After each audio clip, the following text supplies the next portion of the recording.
L'un des mouvements d'extrême droite au Canada et au Québec les plus visibles a pignon sur rue à Québec.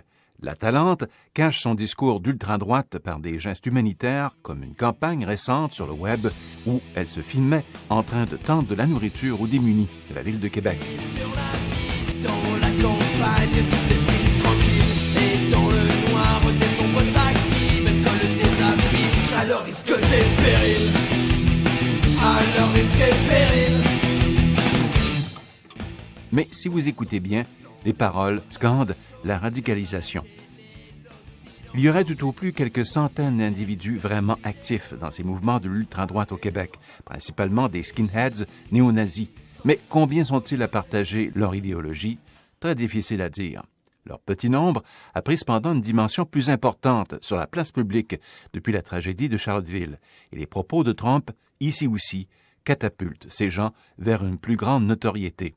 On apprenait cette semaine, par exemple, qu'un parti d'extrême droite pourrait se retrouver sur les bulletins de vote aux prochaines élections générales au Québec en 2018.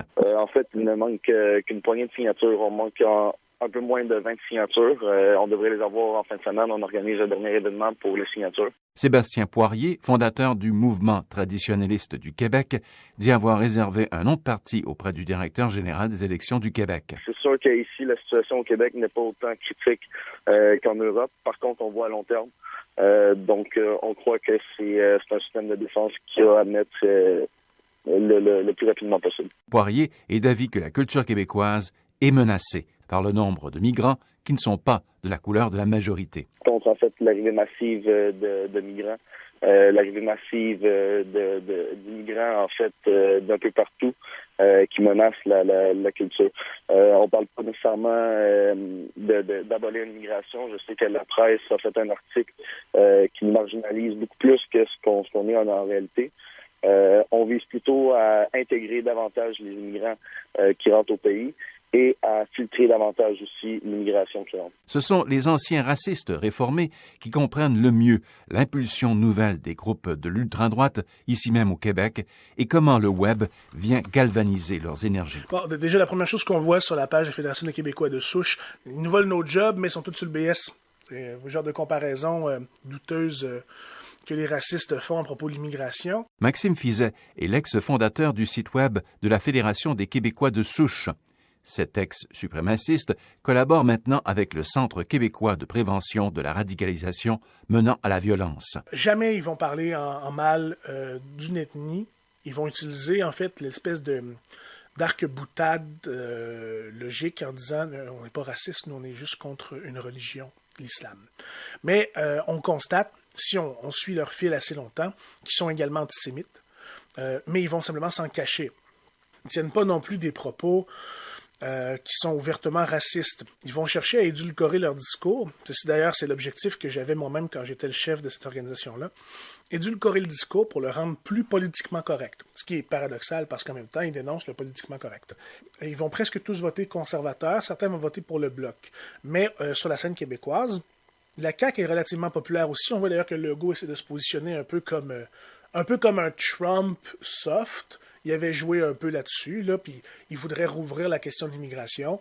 Il n'y a pas encore de groupe politique visible, très visible, qui tienne un discours d'extrême droite, mais il y a des tentatives. Il y a comme 2 fronts nationaux en ce moment.